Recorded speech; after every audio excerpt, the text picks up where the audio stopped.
Buenas tardes, mi nombre es Darita Hernández Cerdeño, estudio en la Universidad Nacional Abierta de Distancia UNAD, el programa de agronomía en el curso de entomología agrícola. Voy a hablar sobre una plaga muy conocida llamada Thrips. Thrips, Franklinia occidentalis, de una categoría especie, orden Tizanopteros, clasificación superior, Franklinia, familia Tiripidae. Afecta a cultivos hortícolas, herbáceos, extensivos como el algodón, alfalfa, frutales, cítricos y especies ornamentales. ¿Cuál es el ciclo biológico de esta plaga? El ciclo biológico es una metamorfosis completa. Tiene varios estadios, que son 6, como son el huevo, 2 estadios larvales, que es prepupa, pupa y por último insecto adulto. El huevo del Thrips de las flores se pone debajo de las hojas, pétalos y en las partes blandas de los tallos. Se introduce en el tejido vegetal mediante el ovipositor parecido a una sierra. Y lo podemos encontrar cuando vamos a los cultivos a hacer trabajo de campo. Podemos revisar en el embés de las hojas y ahí podemos ver la mayor cantidad. Cuando está atacado por la plaga podemos ver la mayor cantidad de adultos debajo del embés de cada hoja. Bueno, vamos a observar cuáles son los daños que producen el cultivo. Los daños directos que se producen son por las larvas y adultos, al picar y succionar el contenido celular de los tejidos, en lo cual produce la herida en la hoja. Los daños producidos por alimentación producen lesiones superficiales de color blanquecino en la epidermis de hojas y frutos, en forma de una placa plateada, que más tarde se necrosan. La salida fitotóxica segrega en la alimentación y da lugar a deformaciones en los meristelos, que al desarrollarse la hoja en la epidermis aparecen manchas cloróticas haciendo que la hoja se arrugue. En ejemplo puede ser flores deformadas, como en el caso de los rosales, lo cual disminuye su valor comercial considerablemente y obviamente también destaca la formación de agallas, punteaduras o abultamientos durante las apuestas en lugares que se depositan los huevos y que pueden tener importancia en frutos. Y pues un ejemplo muy claro es la berenjena y el tomate. Vamos a estudiar algunos insectos benéficos, los cuales nos ayudan a controlar esa plaga, lo que son las catarinas. Normalmente las catarinas colocan sus huevillos en colonias de pulgones para que las larvas se alimenten directamente de la plaga, o sea, atacando directamente el Thrips. Otro también muy importante y que me llamó mucho la atención es la mantis religiosa. Las principales presas de estos insectos son los chapulines, grillos, mariposas, polillas, chicharritas y larvas, lo cual cuando el Thrips está en esa época de larva, lo puede capturar y así puede mitigar como la metamorfosis o el ciclo biológico de esta plaga. Bueno, otros insectos benéficos que encontré muy interesantes son los chinches depredadores. Este chinche es un excelente depredador en un estado adulto y ninfa, insertando un estélite en las presas para alimentarse, lo cual cuando está en estado adulto el Thrips pues puede mitigar con esta plaga. Como también los crisopas, que las larvas adultos de las crisopas se alimentan de diversas plagas como pulgones, Thrips, cochinillas, larvas, ácaros, entre otros. Entonces pues estos insectos benéficos me parecieron muy interesantes porque pues van acabando o mitigando con la plaga según su estado biológico. Bueno, para hacer un sistema de monitoreo en un cultivo que está siendo afectado por esta plaga, se deben realizar unas acciones de exploración, muestreo, trampeo, control cultural y control químico, como lo vemos en las imágenes, ¿sí? Entonces, a continuación, vamos a explicar cómo vamos a hacer este trabajo para así lograr un éxito en nuestro cultivo y en este control de esta plaga. Algunos métodos de control. Hay que tener algunas medidas preventivas y técnicas culturales para poder llevar al éxito estas estrategias. Unas medidas son las siguientes: colocación de mallas en las bandas del invernadero y vigilar que no hayan roturas en el plástico. Limpieza de malas hierbas dentro y fuera del invernadero y eliminación de restos de cultivos, sobre todo antes de realizar una nueva plantación. Colocación de trampas adhesivas azules, como lo veíamos en la imagen anterior, anti-Thrips, desde el inicio del cultivo a la altura de este para realizar un seguimiento de las poblaciones de los adultos, cuando este insecto está en el estado adulto.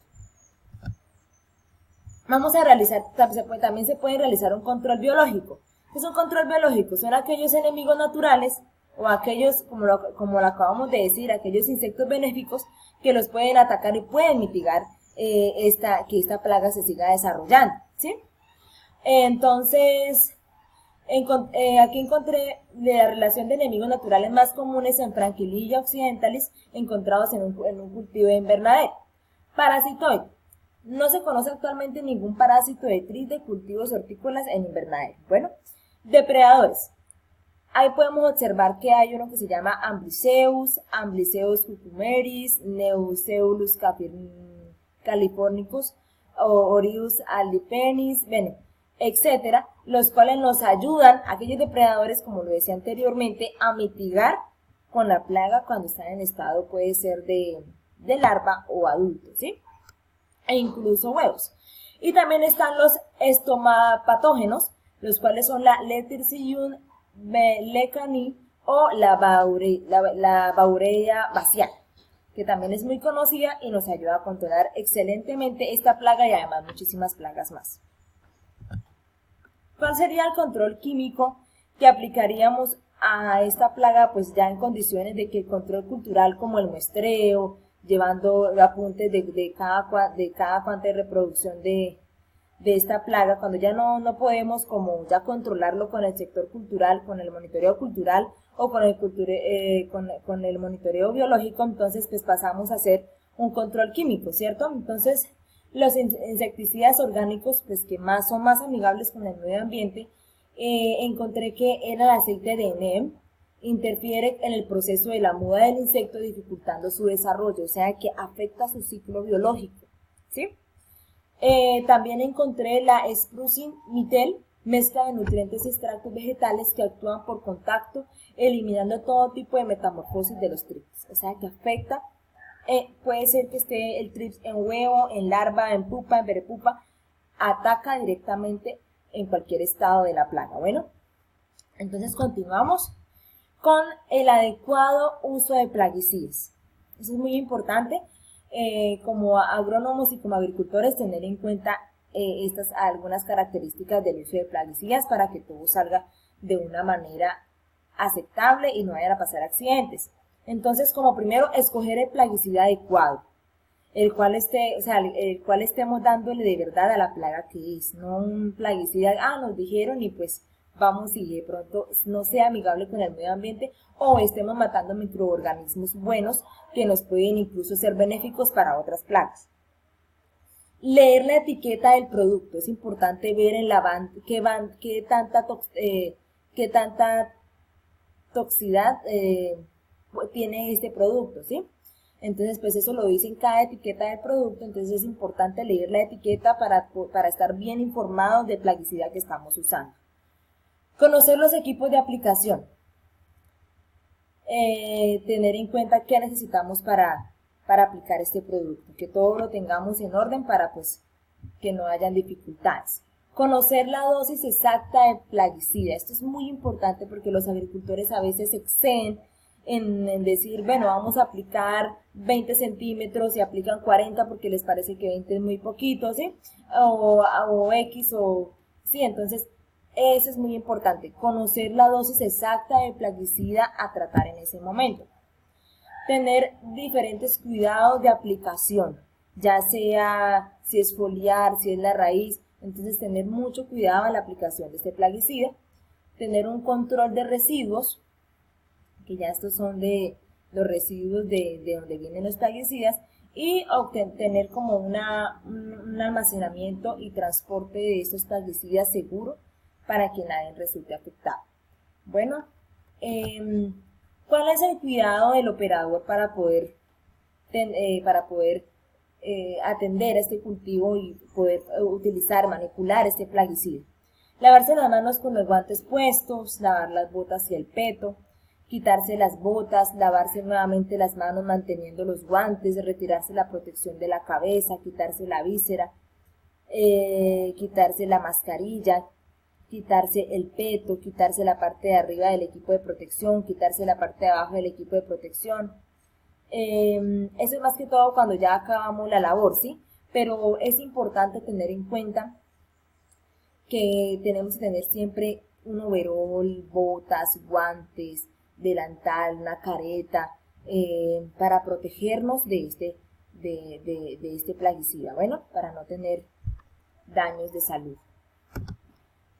Como conclusiones, pues es de gran importancia identificar los factores biológicos, culturales, químicos para el control de la plaga del trips, conociendo su ciclo biológico que es la metamorfosis. Conocer cómo actuar en cada etapa para controlar la plaga sin necesidad de optar pues, a plaguicidas o a daños químicos que puedan dañar nuestro suelo, que puedan dañar nuestros microorganismos benéficos. Es indispensable conocer los plaguicidas amigables con el medio ambiente para un buen control del cultivo afectado, teniendo en cuenta que hay microorganismos en el suelo que ayudan también al control de la plaga. Bueno, algunas recomendaciones son que los daños directos se producen por larvas y adultos al picar y succionar el contenido celular de los tejidos. Entonces hay que tenerlo en cuenta cuando hagamos visitas de campo. Los daños producidos por alimentación producen lesiones superficiales de color blanquecino en la epidermis de hojas y frutos en forma de una placa plateada que más tarde se necrosa. La salida fitotóxica segregada en la alimentación da lugar a deformaciones en los merístenos que al desarrollarse en la hoja en la epidermis aparecen manchas toróticas arrugándose.